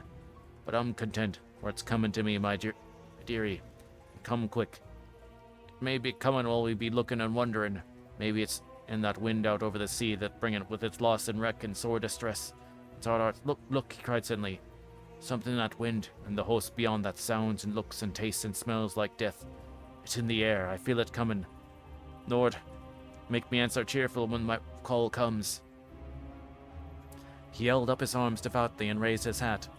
His mouth moved as though he were praying, and after a few minutes' silence, he got up, shook his hands with me and blessed me, and said goodbye and hobbled off. It all touched me and upset me very much. I was glad when the Coast Guard came along, the spyglass under his arm. He stopped to talk with me, as he always does, but all the time kept looking at a strange ship.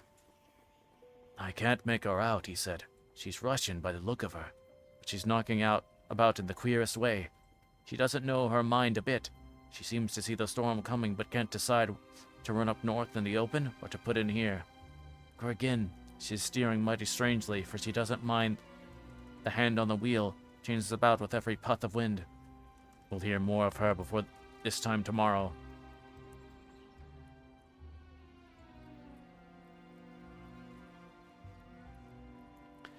That is the end of chapter 6.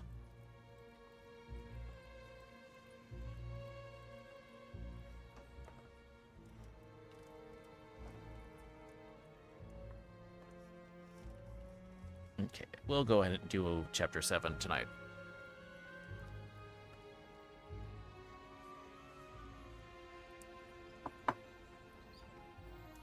Chapter 7. Cutting from the Daily Graph, the 8th of August. Pasted in Mina Murray's journal. From a correspondent, Whitby. One of the greatest and saddest storms on record has just been experienced here, with results both strange and unique. The weather had been somewhat sultry, but not to any degree uncommon in the month of August.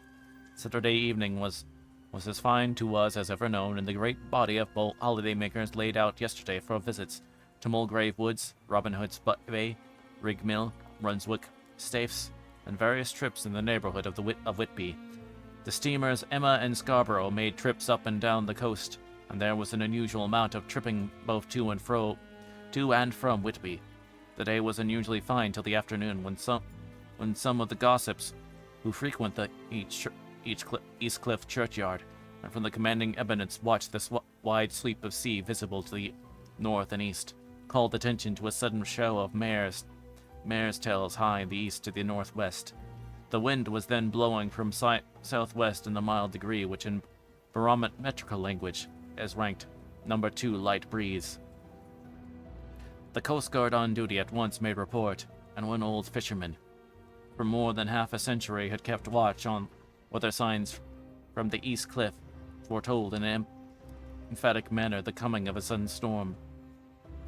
The approach of sunset was so very beautiful, so grand in its masses of splendidly colored clouds, that they were quite an assemblage on the walk along the cliff, the old churchyard, to enjoy the beauty. Before the sun dipped below the black mass of Kettleness, sitting boldly athwart the western sky, its downward way was marked by myriad clouds of every sunset color, flame, purple, pink, green, violet, and all the tints of gold, where here and there masses, not large, but of seemingly absolute blackness, in all sorts of shapes, as well outlined as colossal silhouettes. The experience was not lost on the painters. Doubtless some of the sketches of the prelude to the great storm will grace the R&A and RI walls in May next. More than one captain made up his mind in there that his cobble, or his mule as they termed the different classes of boats, would remain in the harbor till the storm had passed. The wind fell away entirely during the evening, and at midnight there was a dead calm, a sultry heat, the prevailing intensity which on the approach of thunder affects persons of a sensitive nature.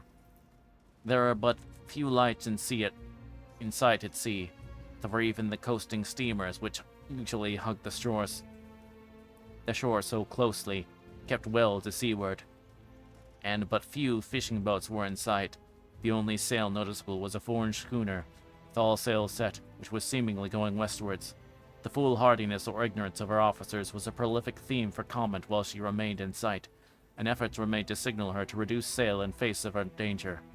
Before the night shut down, she was seen with sails idly flapping as she gently rolled in the undulating swell of the sea, as idle as a painted ship upon a painted ocean. Shortly before 10 o'clock, the stillness of the air grew quite oppressive, and the silence was so mocked that the bleating of a sheep inland or the barking of a dog in the town was distinctly heard, and the band on the pier, with its lively French air, was like a discord in the great harmony of nature's silence. A little after midnight came a strange sound from over the sea. Nigh overhead, but the air began to carry a strange, faint hollow booming. Then, without warning, the tempest broke, with a rapidity which at the time seemed incredible, and afterwards is impossible to realize. The whole aspect of nature at once became convulsed. The waves rose in glowing fury, each overtopping its fellow, till in a very few minutes the lately glassy sea was like a roaring and devouring monster. White-crested waves beat madly on the level sands and rushed up the shelving cliffs. Others broke over the piers, and with their spume swept the lanthorns of the lighthouses which rise from the end of either pier of Whitby Harbor. The wind roared like thunder, and blew with such force that it was with difficulty that even strong men kept their feet, or clung with grim clasp to the iron stanchions, which was found necessary to clear the entire pier from the mass of onlookers, or else the fatalities of the night would have increased manifold. To add to the difficulties and dangers of the time, masses of sea fog came drifting inland, white, wet clouds, which was swept by in ghostly fashion, so dank and damp and cold that it needed but little effort to foment an imagination to think that the spirits of those lost at sea were touching their living brethren with the clammy hands of death, and many a one shuddered at the wreaths of sea mist swept by. At times the mist cleared, and the sea for some distance could be seen in the glare of the lightning, which came thick and fast, followed by such peals of thunder that the whole sky overhead seemed trembling under the shock of the footsteps of the storm. Some of the scenes thus revealed were of immeasurable grandeur and of absorbing interest. The sea running mountains high, threw skywards, with each wave mighty masses of white foam, which the tempest seemed to snatch at and whirl away into space. Here and there a fishing boat, with a rag of sail, running madly for shelter before the blast. Now and again the white wings of a storm-tossed seabird. On the summit of the east cliff, the new searchlight was ready for experiment. Had not yet been tried. The officer in charge of it got into working order, and the pauses of onrushing mist swept with the surface of the sea. Once or twice its service was most effective, as when a fishing boat, with gunwale under water, rushed into the harbor, able by the guidance of the sheltering light to avoid the danger of dashing against the piers. As each boat achieved the safety of the ports, there was a shout of joy from the mass of people on the shore, a shout which for a moment seemed to cleave the glaive and was then away in its rush. Before long, the searchlight discovered some distance away a schooner, with all sail set, apparently the same vessel which had been noticed earlier in the evening. The wind had by this time back to the east, and there was a shudder among the watchers on the cliff as they realized the terrible danger in which she now was. Between her and the port lay the great flat reef on which so many ships have from time to time suffered, and with the wind blowing from its present quarter, it would be quite impossible that she should fetch the entrance of the harbor. It was now nearly the hour of high tide, but the waves were so great that in their trails the shallows of the shore were almost visible, and the schooner, with all sail set, was rushing with such speed that, in the words of one old salt, she must fetch up somewhere if it was only in hell. Then came another rush of sea fog greater than any hitherto, a mass of dank mist which seemed to close on all things like a grey pall, and left available to men only the organ of hearing, for the roar of the tempest, and the crash of the thunder, and the booming of the mighty billows came through the damp oblivion even louder than before. The rays of the searchlight were kept fixed on the harbor mouth, across the east pier, where the shock was expected, and men waited breathless. The wind suddenly shifted to the northeast, and the remnant of the sea fog melted in the blast.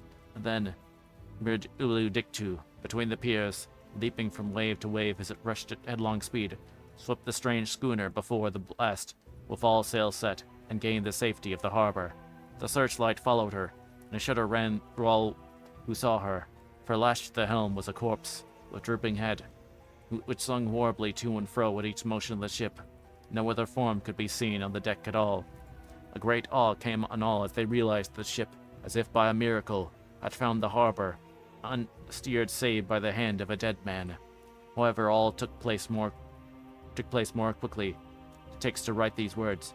The schooner paused not, but rushed across the harbor, pitched herself on the accumulation of sand and gravel washed by many tides and many storms into the southeast corner of the pier jutting under the east cliff, known locally as Tate Hill Pier. There was, of course, a considerable concussion as the vessel drove up on the sand heap. Every spar, rope, and stay was strained, and some of the top hammer came crashing down. But strangest of all, the very instant the shore was touched, an immense dog sprang up on deck from below, as if shot up by a concussion, and running forward, jumped from the bow on the sand, making straight for the steep cliff, where the churchyard hangs over the laneway to the east pier so steeply that some of the flat tombstones, thrustians or through stones as they call them in Whitby vernacular, actually project over which the sustaining cliff has fallen away. It disappeared into the darkness, which seemed intensified just beyond the focus of the searchlight. It so happened that there was no one at the moment on Tate Hill Pier, as all of those houses are in close proximity, were either in bed or were out on the heights above. Thus the Coast Guard on duty, the eastern side of the harbor, which once ran down to the little pier, was first to climb aboard. The men working the searchlight, after scouring the entrance of the harbor without seeing anything, then turned the light on the derelict and kept it there. The Coast Guard ran aft, and when they came beside the wheel, bent order to examine it, or called at once, as though under some emotion.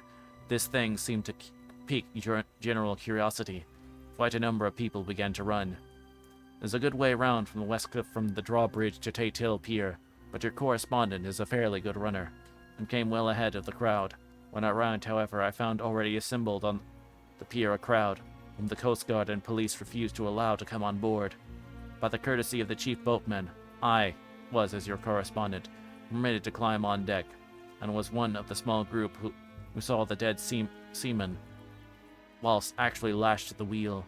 It was no wonder that the Coast Guard was surprised, or even awed, for not often can such a sight have been seen.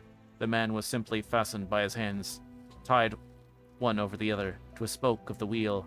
Between the inner hand and the wood was a crucifix, the set of beads on which it was fastened being around both wrists and wheel, and all kept fast by the binding cords.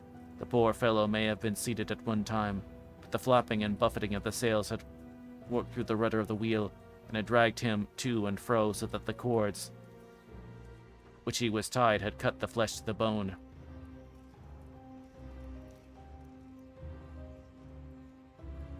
Accurate note was made of the state of things, and a doctor, Surgeon J.M. Caffin, of 33 East Elliott Place, came immediately after me, declared after examination that the man must have been dead for quite 2 days.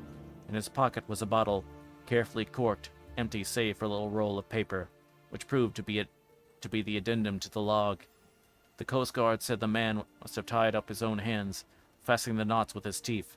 The fact that a Coast Guard was the first on board may save some complications later on in the Admiralty Court, for Coast Guards cannot claim the salvage, which is the right of the first civilian entering on a derelict.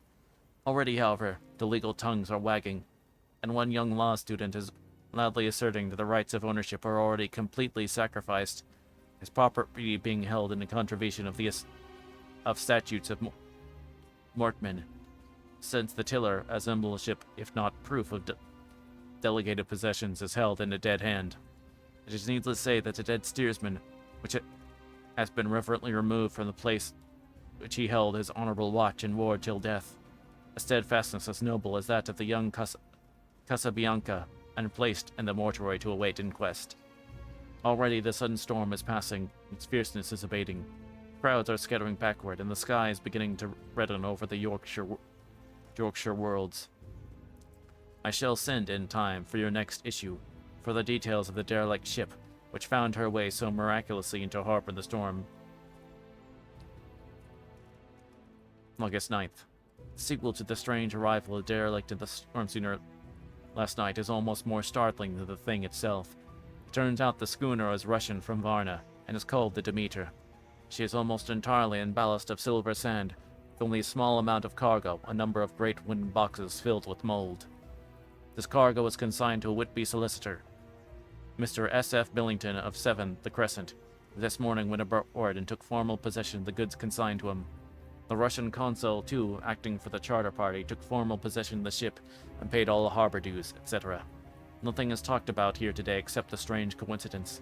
The officials at the Board of Trade have been most exacting in seeing that every compliance has been made with existing regulations. As the matter is to be a 9 days wonder, they are evidently determined that there shall be no cause of other complaint. A good deal of interest was abroad concerning the dog which landed when the ship struck, and more than a few of the members of the SPCA, which is very strong in Whitby, has tried to befriend the animal. To the general disappointment, however, it was not to be found. It seems to have disappeared entirely from the town. It may be that it was frightened and made its way on the moors, where it is still hiding in terror. There are some who look with dread on such a possibility, lest later on itself it should become a danger, for it was evidently a fierce brute. Early this morning, a large dog, a half-bred mastiff, belonging to a coal merchant close to the hill pier, was found dead in the roadway opposite its master's yard. It had been fighting and manifestly had a savage opponent, for its throat was torn away, and its belly was slit open as if with a savage claw. Later, by the kindness of the Board of Trade Inspector, I have been permitted to look over the logbook of the Demeter, which is in order up to within 3 days, but contained nothing of special interest except to the facts of missing men. The general interest, however, is with regard to the paper found in the bottle, which was today produced at the inquest, and a more strange narrative than the two between them unfold. It has not been my lot to come across. As there was no motive for concealment, I am permitted to use them. Accordingly sent to a transcript, simply omitting technical details of seamanship and supercargo. It almost seems as though the captain had been seized with some kind of mania before he had got well into blue water, and that this had developed persistently throughout the voyage. Of course, my statement must be taken cum grano, since I am writing from the dictation of a clerk of the Russian consul, who kindly translated for me, time being short. Okay, we gotta run an ad break, then I'm gonna be right back, and we'll finish this chapter. Okay.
Okay, we back.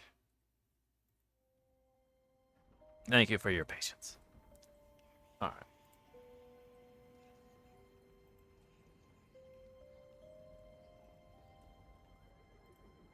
Oh wait, since we're going logbook of ship, I better change music. Okay.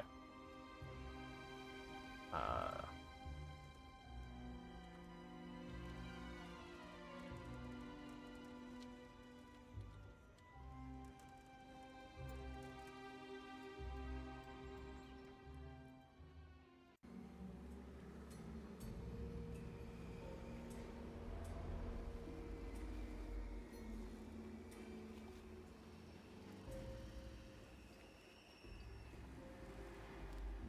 Yeah, there we go. Okay.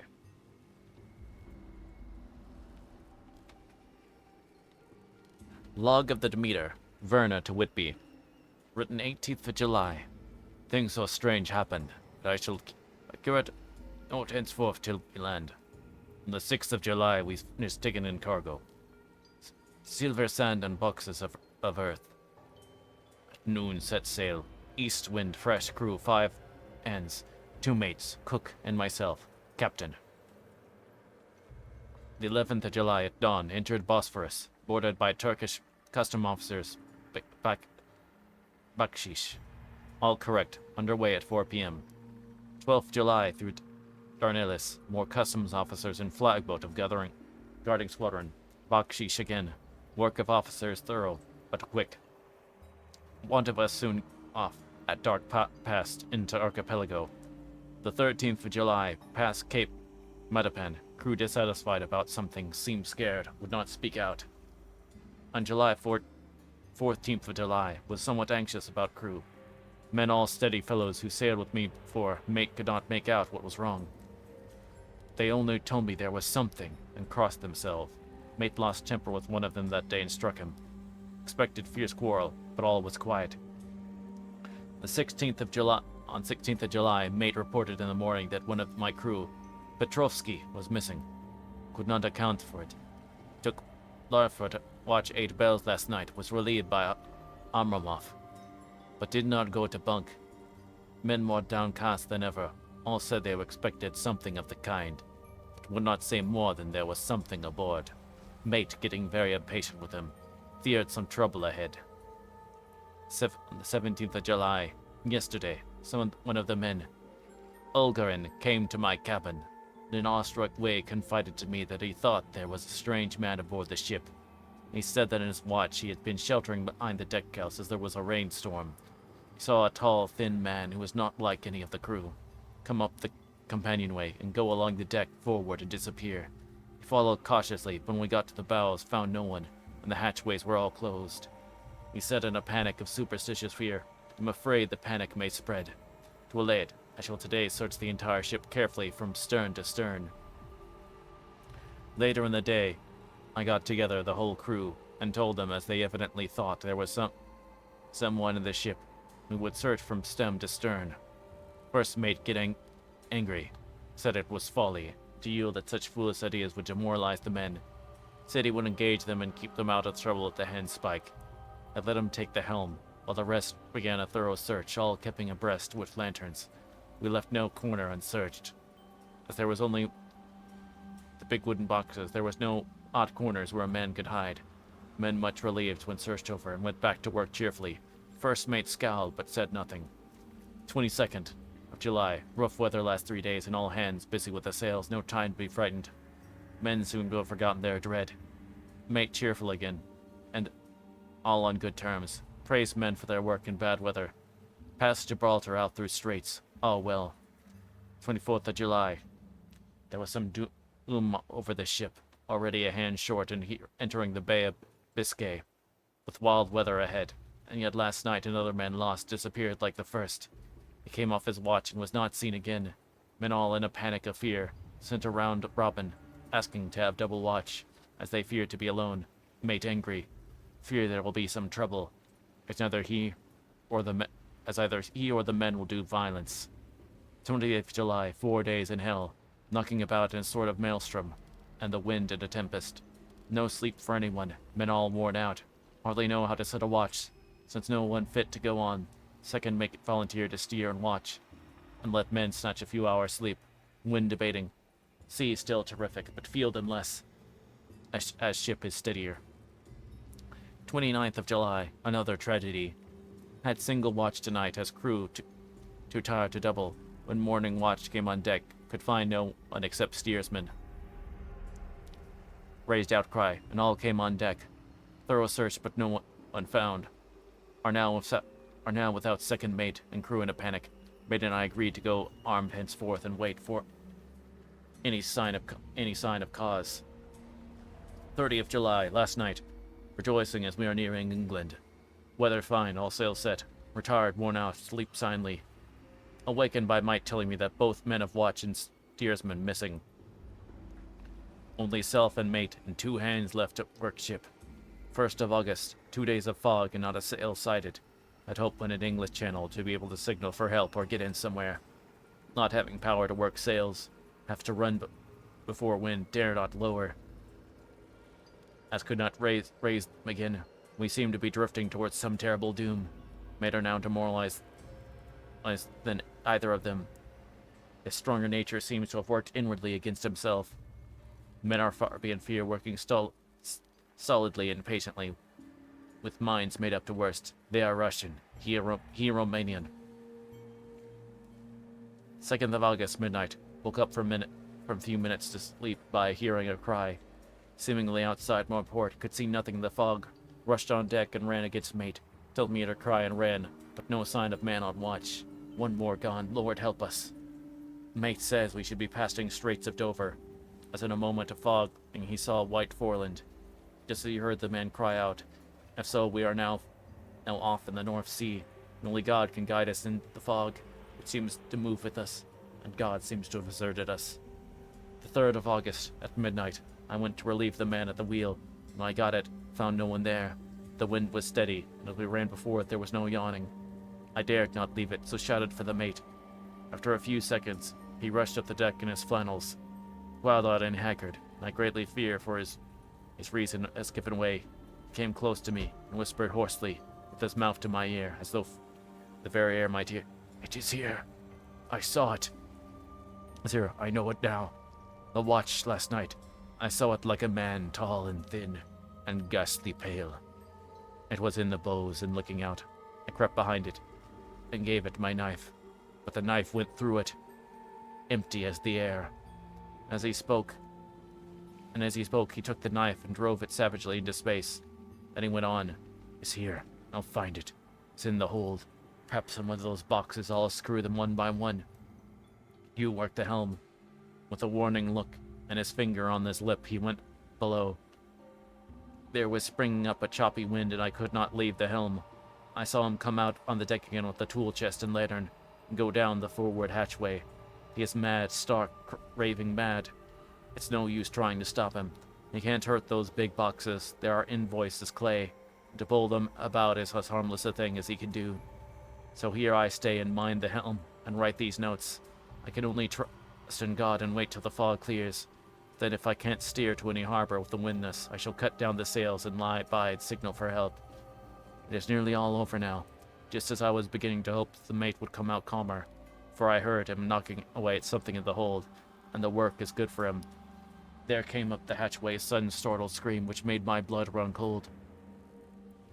And up on the deck, he came as if shot from a gun, a raging madman with his eyes rolling and his face convulsed with fear.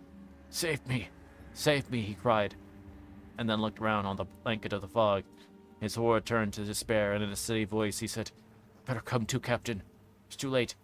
He's there. I know the secret now. The sea will save from him.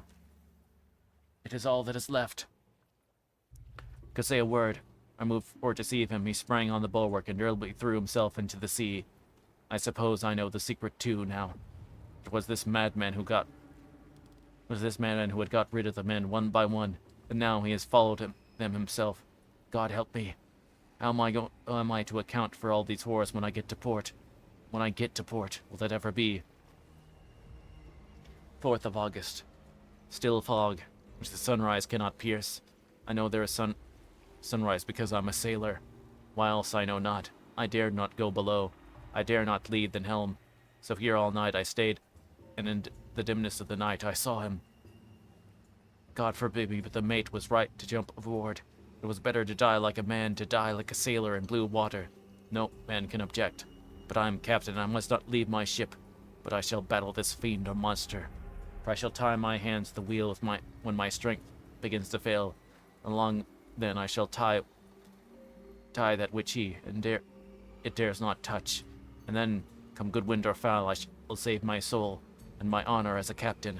I'm growing weaker, and the night is coming on. If he can look me in the face again, I may not have time to act. If we are wrecked, mayhap this bottle may be found, and those who find it may understand. If not, well, then all men shall know that I have been true to my trust. God and the Blessed Virgin and the saints help a poor, ignorant soul trying to do his duty.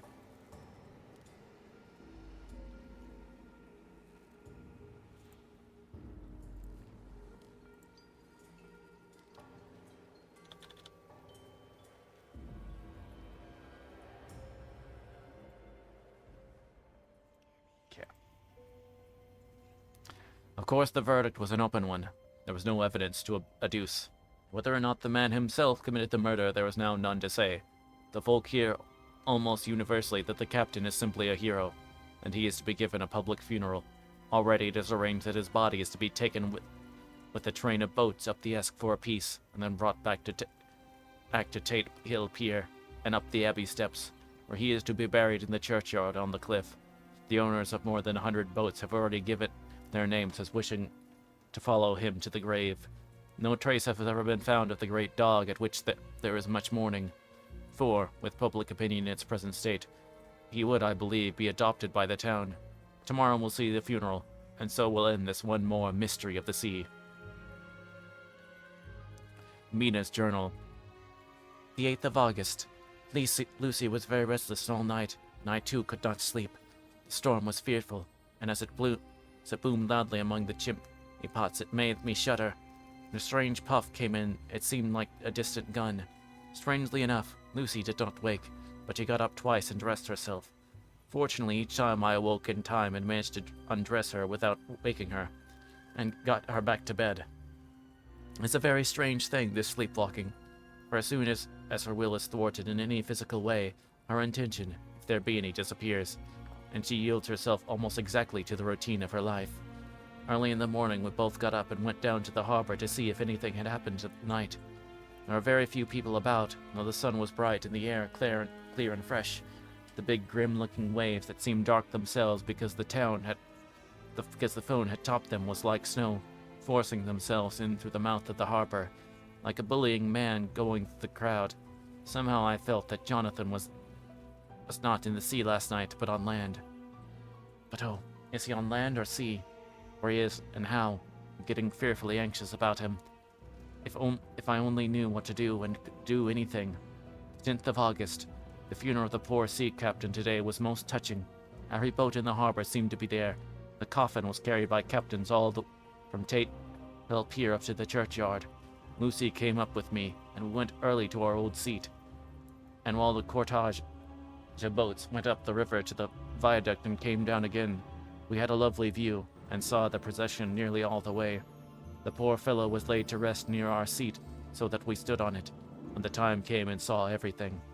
Poor Lucy seemed upset. She was restless and uneasy all the time, and I cannot but think that her dreaming at night is telling on her. She is quite odd in one thing. She will not admit to me that there is any cause for restlessness, or if there be, she does not understand it herself. There was one additional cause in that poor Mr. Swales was found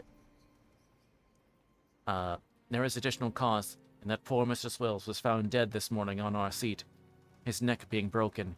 He had evidently, as the doctor said, fallen back in the seat, or in some sort of fright, for there was a look of fear and horror on his face that the men said made them shudder.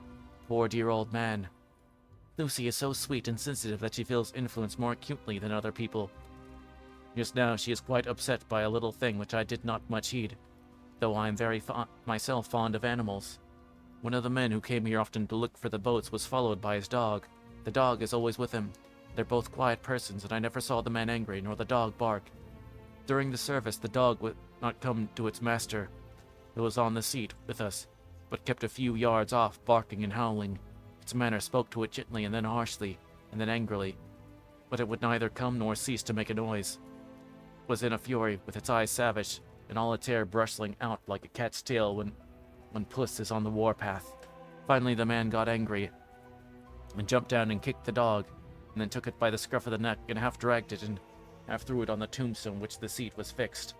The moment it touched the stone, the poor thing began to tremble.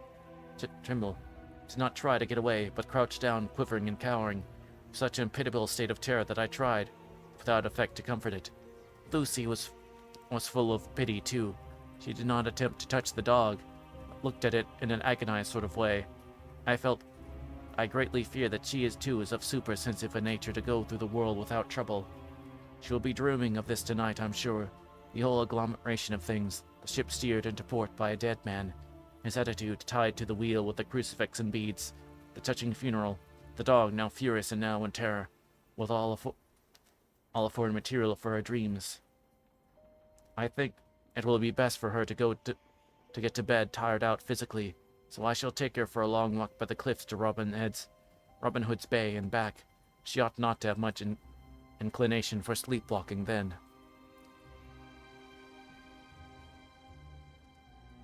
That is chapter 7.